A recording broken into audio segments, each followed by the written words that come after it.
나누는 72번째 주일입니다. 45절부터의 말씀 함께 봉독하시겠습니다. 시작. 마리아에게 와서 예수께서 하신 일을 본 많은 유대인이 그를 믿었으나 그 중에 어떤 자는 바리새인들에게 가서 예수께서 하신 일을 알리니라. 이에 대제사장들과 바리새인들이 공회를 모으고 이르되 이 사람이 많은 표적을 행하니 우리가 어떻게 하겠느냐? 만일 그를 이대로 두면 모든 사람이 그를 믿을 것이요, 그리고 로마인들이 와서 우리 땅과 민족을 빼앗아 가리라 하니, 그 중에 한 사람 그 해의 대제사장인 가야바가 그들에게 말하되 너희가 아무것도 알지 못하는도다. 한 사람이 백성을 위하여 죽어서 온 민족이 망하지 않게 되는 것이 너희에게 유익한 줄을 생각하지 아니하는도다 하였으니, 이 말은 스스로 함이 아니요 그 해의 대제사장이므로 예수께서 그 민족을 위하시고 또 그 민족만 위할 뿐 아니라 흩어진 하나님의 자녀를 모아 하나가 되기 하기 위하여 죽으실 것을 미리 말함이러라. 이 날부터는 그들이 예수를 죽이려고 모의하니라. 아멘, 아멘. 오늘 말씀이 여러분의 한 주간의 삶에 앞장서시는 귀한 능력이 되심을 믿고 먼저 주의 이름으로 여러분을 축복합니다. 나사로가 죽었다고 하는 그런 이제 부고를 받고 그의 동생들인 마르다와 마리아를 위로하기 위해서 예루살렘과 인근에 있는 많은 유대인들이 이 마르다의 집에 찾아왔다가 죽은 나사로를 살리시는 엄청난 예수 그리스도를 통한 하나님의 기적의 역사를 경험하게 됩니다. 사실은 거기에 왔던 유대인들의 대부분은 예수님을 메시아로 믿지 않던 사람들이었습니다.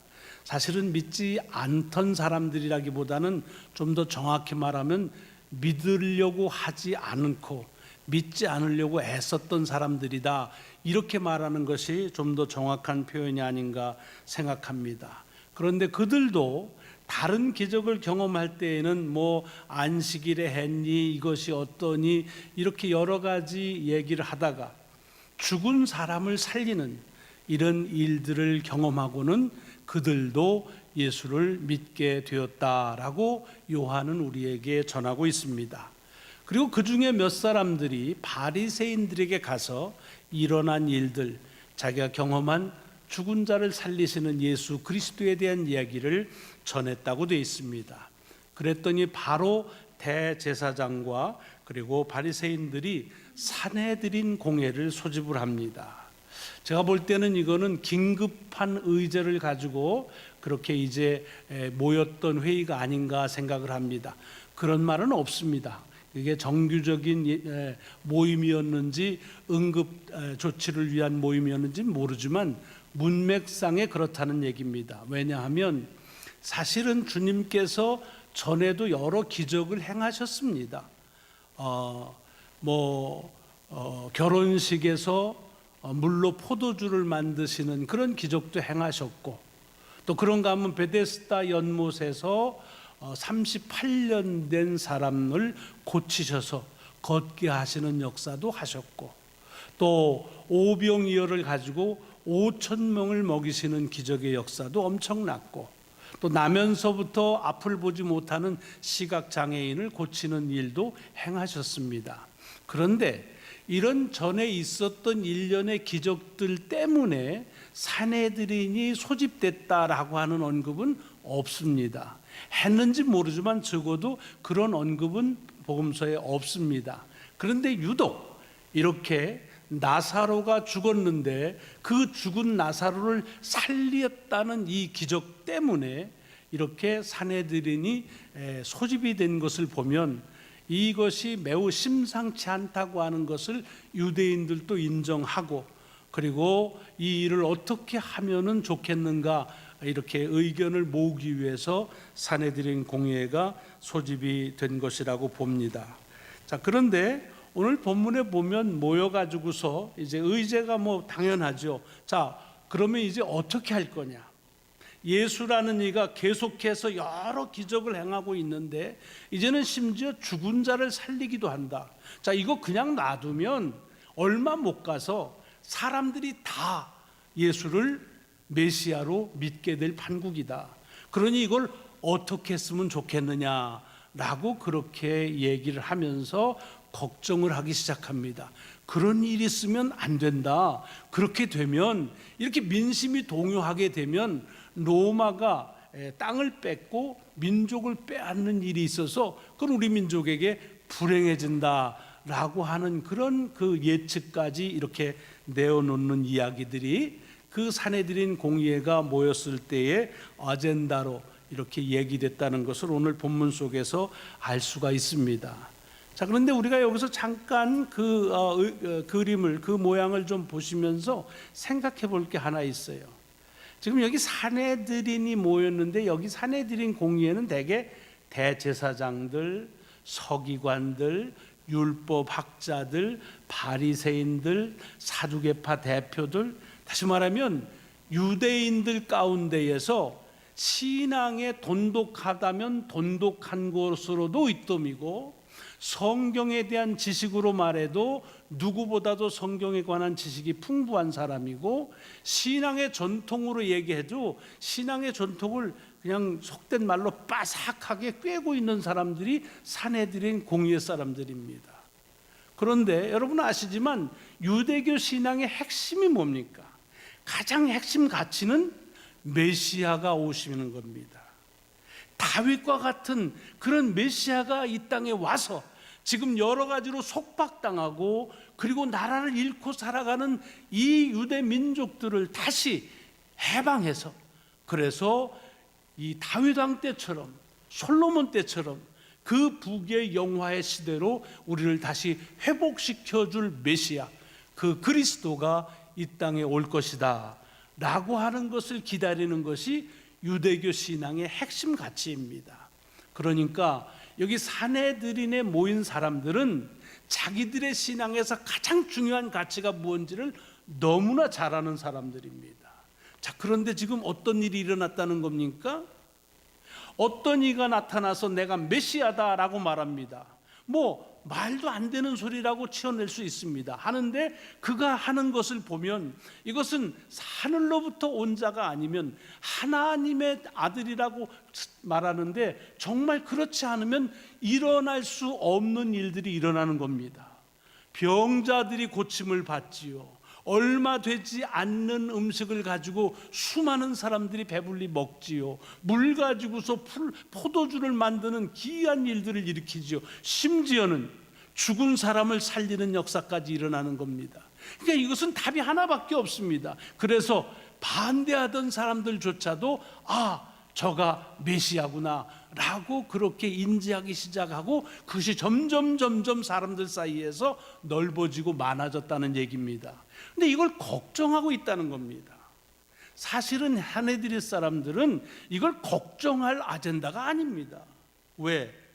그들은 누구보다도 메시아가 오는 것을 기다린 사람들입니다. 메시아가 오면 어떤 일이 일어날 것이라는 걸 잘 아는 사람들입니다. 그런데 그런 일들이 지금 일어나고 있으니 사실로 말하자면 쌍수를 들고 환영해야지요. 여기 보면 이런 일이 일어나면 로마가 나라를 빼앗고 민족을 빼앗는다고 그러는데 팩트 체크를 해볼 필요가 있어요. 지금요, 이 유대는 나라를 잃어버리고 로마의 식민지가 된 지 꽤 오래됐습니다. 이제는 더 무슨 빼앗길 땅도 없고 빼앗길 민족도 없어요. 로마 때부터 시작한 것도 아니죠. 그 전에 히랍 제국, 그 전에 페르시아 제국, 그 전에 바벨론 제국 때부터 지금 한 500년 이상을 나라를 잃어버린 상태대로 식민지로 살아가는 거예요. 그렇기 때문에 그런 가운데서 더더욱 메시아가, 그리스도가 온다는 사실을 강력하게 믿고 기다리는 것이 유대인들의 그런 신앙의 핵심이었습니다. 그리고 그것을 누구보다도 잘 아는 사람들이 산헤드린 공의회 사람들입니다. 아는 것으로, 역사적으로, 경험적으로 무엇을 봐도 이들은 지금 일어나고 있는 일들로 인해서 메시아가 온다는 일을 환영해야 되는데 메시아가 오면 안 된다고 걱정하고 있는 겁니다. 얼핏 보면은 이 사람들은 나라와 민족을 걱정하는 애국 충정에서 일으키는 얘기처럼 들립니다. 이렇게 하다가 민심이 교란하면 로마에 의해서 나라와 민족을 빼앗긴다. 그러나 그것은 사실은 아무런 그런 그 단서도 없는 명분일 뿐입니다. 허구적인 명분이에요. 왜? 아까도 얘기했지만 이미 나라는 빼앗겼어요. 땅 없습니다. 민족 없습니다. 그러니까 이 사람들이 걱정하는 것은 나라를 걱정하는 우국충정의 얘기가 아닙니다. 뭐 때문이냐? 자기들이 가지고 있는 고난, 자기들이 지금 누리고 있는 그 현실적인 유익함, 이것들을 잃어버릴까 하는 불안함 때문에 그렇습니다. 지금 이 얘기를 이해하기 위해서는 로마 제국의 식민 정책을 조금 이해하면 도움이 됩니다. 우리 아시는 대로 로마 제국이 방대한 지역을 다 속국으로 해서 식민지로 만들었습니다. 그렇죠, 잘 아시잖아요. 그 중에 이제 유대도 들어가는 거예요. 그런데 로마 제국은 물론 로마 때부터 한 건 아니라 히랍도 그랬고 페르시아도 그랬습니다. 이제 그때부터는 너무 큰 방대한 제국을 다스리니까 모든 나라와 민족을 직접적으로 통치할 수가 없습니다. 또 할 필요도 없고, 그래서 어떻게 하냐면 각 나라와 민족들을 식민지화했지만 그 나라와 민족에게 얼마간의 자치적인 통치 권한을 주는 기관이나 사람을 세웁니다. 그리고 그 기관과 그 사람들만 관리하는 거예요. 유대에도 그런 기관이 생겨났는데 그게 뭐냐면 사내드린입니다. 사내드린은 잘 아시지만 이게 둘러앉았다는 의미지만 유대교에서 요즘으로 말하면 입법, 사법, 행정, 3권을 완전히 다 장악한 최고의 통치기관입니다. 물론 로마 정부의 간섭과 규제를 받지만 그 규제와 간섭 하에서는 모든 것을 할 수 있는 권한이 사내드린에 있습니다. 우선은 세금을 징수할 권한이 있습니다. 물론 그 중에 얼마를 로마에게 이제 헌납을 해야 되지만 그것은 뭐 그렇게만 하면 나머지는 세금을 얼마를 징수하든 사내드린에서 결정하는 대로 됩니다. 뿐만이 아닙니다. 재판 권한도 가지고 있습니다. 사형에 대해서만 총독의 재가를 받을 뿐 다른 것들에 대한 그런 재판권은 고유하게 인정을 받고 있습니다. 그것뿐이 아니에요. 군사는 없지만 그러나 경찰력은 가지고 있습니다. 그래서 치안을 유지하는 경찰을 스스로 가지고 있어서 복음서를 보시면 대제사장이 성전에 그런 경찰, 요즘으로 말하면 그런 뭐라고 그럴까요? 자위대 같은 그런 무리들이 있었다라고 봅니다. 무슨 얘기입니까? 사실은 로마의 식민지로 있다 하는 것만 빼고서는 한 나라를 치리하고 백성들을 다스리는 데 필요한 모든 권한을 완전하게 장악하고 있는 것이 이 사내드린 공회라는 말입니다. 그러니 거기에 70명으로 돼 있거든요. 70명으로 선발된 사람들은 그야말로 그것이 주는 그 권한을 그런 마음껏 행사할 수 있는 그런 것, 그러니까 그 일로 인해서 얼마나 좋게 말하면 많은 사람들에게 존경도 받을 것이고 또 가지고 있는 힘을 가지고서 여러 가지 힘을 구사할 수 있는, 행사할 수 있는 권한이 그들에게 있었습니다. 자, 그러니 뭐가 걱정이 됩니까? 자, 이렇게 메시아가 왔다 그러면 어떤 일이 일어나는 거예요? 로마 정부가 이제는 그 메시아를 통해서 전복이 돼버리고 쫓겨나고 다시 자유를 얻고 그리고 이제는 유대가 하나님의 백성들의 나라로 쓴다고 한다면 이거 문제지요. 그동안 로마에 의해서 권한을 받고 로마의 보호 아래서 백성들을 치리하는 모든 그런 그 자치의 권한을 가졌던 사내들인 사람들이 자기의 존립에 대한 위기가 오는 겁니다. 우리도 일제 때를 경험했으니까 역사 속에서 그런 분들이 계셨다는 걸 잘 알 것입니다.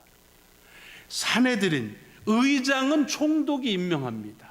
그렇게 해서 총독이 전체적으로 그 회의를 주관하고 그리고 이제 그의 휘하에 있지만 그걸 전제하고 나면 나머지 백성들이나 모든 사회를 다스리는 데는 그만한 고난이 없었습니다.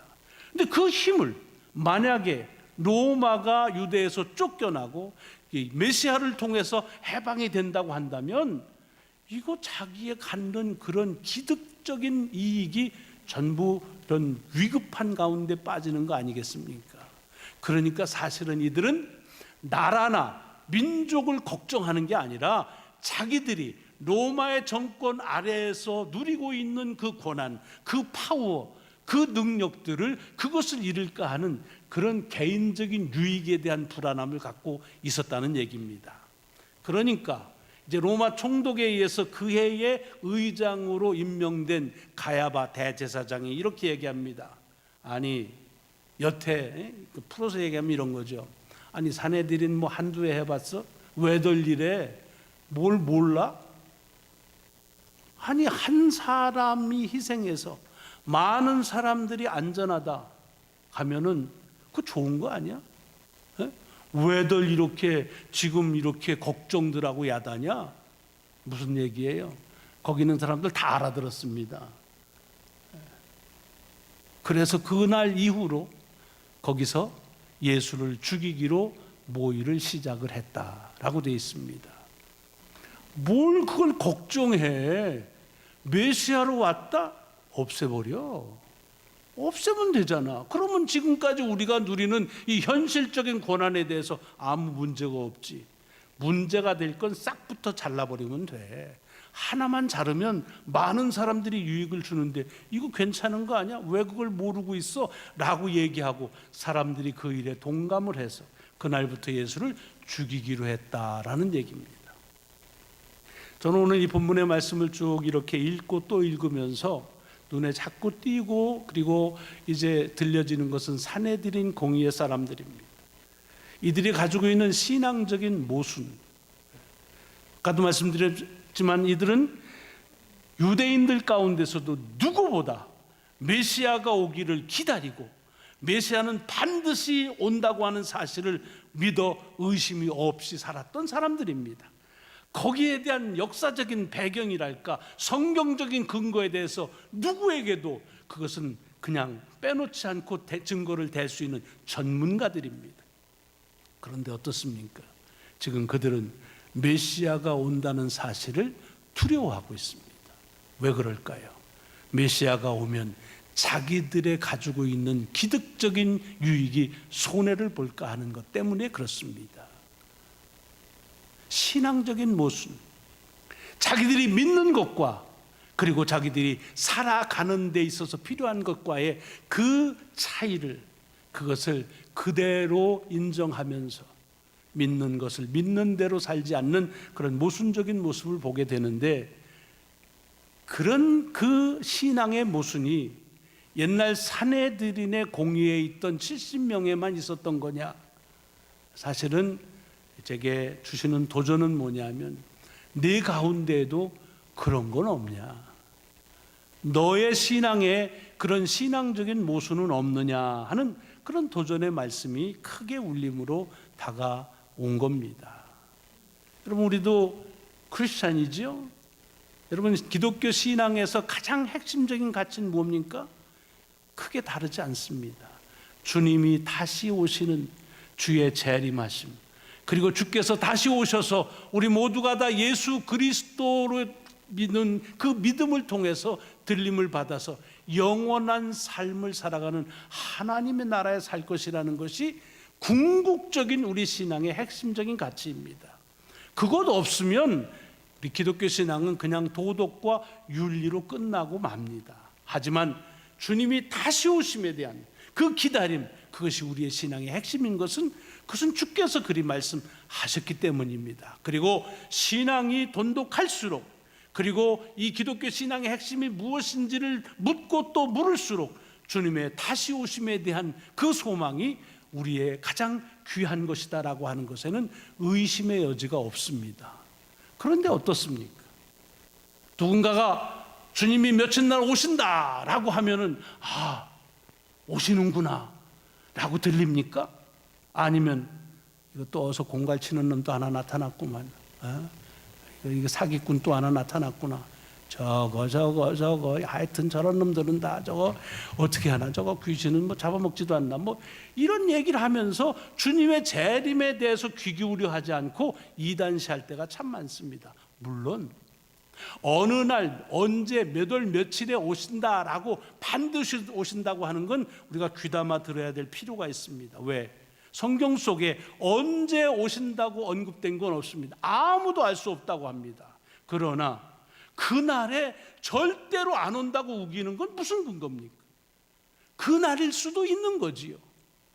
그런데 여러분, 이런 재림에 대한 여러 가지 이단들이 소리를 낼 때 보면요, 공통적인 것이 역사 속에서 있습니다.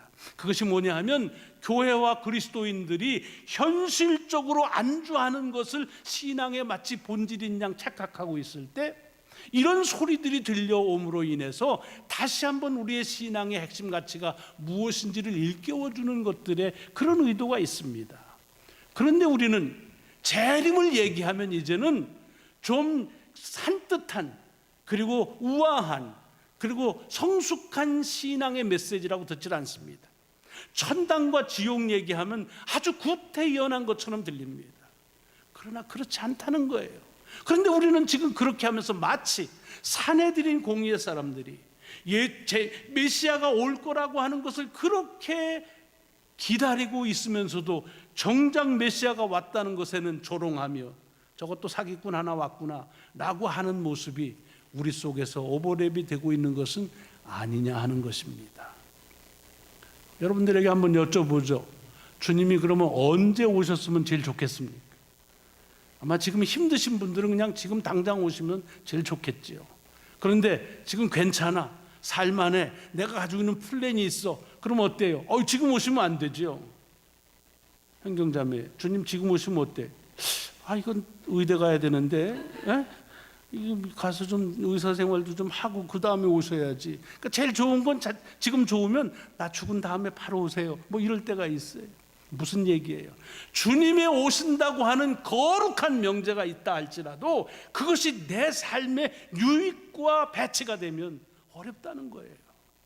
신앙의 모순이 우리 속에 깊이 이미 우리 가운데서 박혀 있는 것을 볼 수가 있습니다. 하나님의 뜻이 하나님이 정하신 대로 이루어진다, 누구나가 다 아멘으로 믿는 거죠. 그런데 보세요, 그 하나님의 뜻이 이루어질 때 내게 어려움이 온데도 아멘 하실 수 있을까요? 하실 수 있다면 참 귀한 거예요. 그런데 갸우뚱할 때가 많잖아요. 아니지, 그건 아니지. 원수를 사랑하라, 누가 그 귀한 그 말씀에 그렇게 해서는 안 된다고 대들이가 어디 있습니까? 다 원수는 사랑해야 되는 것에 동의하고 믿습니다. 하지만 나를 귀찮게 하고 나한테 손해보게 하고 자꾸만 나에게 이렇게 해코지라는 사람, 그 사람은 사랑하면 안 되죠. 사랑할 수가 없어요. 원수는 사랑해도 그 사람은 못 사랑해. 여러분, 그런 마음들이 우리 속에 없느냐 하는 것을 물으시는 거지요. 모든 사람들이 하나님의 축복을 공평하게 받기를 원한다고 하면서도 우리 속에 아니지, 다른 사람은 다 받아도 저놈은 받으면 안 되지. 어떻게 저게 하나님이 살아계시다면 그러면 축복을 받을 수 있겠어? 라고 하는 생각이 없느냐라고 물어보는 거지요. 귀한 도전입니다. 사내들인 공의에 누구보다도 주님 오시는 그 메시아가 오심에 대해서 갈망하던 인데, 그래서 이제는 그 메시아가 왔다는 소리가 크게 들려지는데도 불구하고 여전히 메시아가 왔다는 사실을 부인할 뿐만 아니라 메시아로 자처하는 예수 그리스도를 아예 싹부터 잘라버려서 없애버려야, 그래야 내가 지금 누리고 있는 이것들에 대해서 해가 없을 것이라고 말하는 것이 오늘 우리들의 신앙의 모순과 오버랩이 된다면 너무 무리한 것이냐 하는 겁니다. 제 자신을 보면은 너무나 그것은 지당하신 말씀으로 인정하고 수용할 수밖에 없는 주님의 도전입니다. 여러분, 우리가 주님 앞에서 한번 생각해 볼 필요가 있습니다. 여러분 어떻습니까? 주님께서 말씀하신 대로 주님이 정말 오시기를 원하십니까? 아니면은 오시지 않기를 바라십니까? 그 이유는 어디에 있습니까? 주님이 언제 오셨으면 좋겠습니까? 빨리 오셨으면 좋겠습니까? 천천히 오셨으면 좋겠습니까? 그렇게 판단하는 이유는 어디에 있습니까? 주님께서 아무 때나 오셔도 괜찮습니까? 아니면은 그때는 안 됩니까? 그 근거는 어디에 있습니까? 주의 뜻이 뜻대로 이 땅에서도 이루어지기를 바라십니까? 아니면 하늘에서 이루어진 것만으로 족한 것처럼 여겨지십니까? 그 판단의 기준은 어디에 있습니까? 아무래도 우리는 사내들인 공의 사람들처럼 주님께서 이 땅에 이루시길 원하시는 그 뜻보다 내가 이 땅에서 이루고 싶은 나의 뜻이 앞서는 것이 아닌가 하는 생각을 갖게 되고, 바로 그러한 신앙적인 모순에 대한 주님의 일침이시고 도전이시고 깨달으심인 것을 봅니다. 귀한 것은 오늘 이 요한이 이렇게 복음서를 전하면서 마지막 계시록에서 그의 고백은 이렇게 끝나죠. 주 예수여 어서 오시옵소서 마라나타. 사내들인 공의의 사람들처럼 신앙의 모순의 삶을 이어가는 것이 아니라 우리가 고백할 마지막 고백은 주님의 다시 오심이라고 하는 사실을 고백하는데, 여기 요한과 같이 우리의 마음에도 우리의 입술에도 그 고백이 함께 하시기를 주의 이름으로 축원합니다. 기도하시겠습니다. 하나님 감사합니다. 주님을 창조주로 믿으면서도 이 땅에 일어나는 일들에 대해서 너무 불평이 많습니다. 주님이 메시아임을 믿는다 하면서도 주님, 저희들 속에서 우리의 수고와 노력의 결과에서 조금도 움직이려고 하지 않습니다. 주님께서 우리에게 다시 오시마 약속하신 대로 오신다고 하면서도 조금도 우리의 손해 보려고 하지 않는 이런 얄팍한 우리의 이기심을 다시 한번 보게 하십니다. 주님, 다시 한번 우리가 믿는 대로 살아갈 수 있는 하나님의 순리의 신앙을 살아갈 수 있도록 인도하여 주옵소서. 감사드리오며 우리 구주 예수 그리스도의 이름으로 기도드리옵나이다.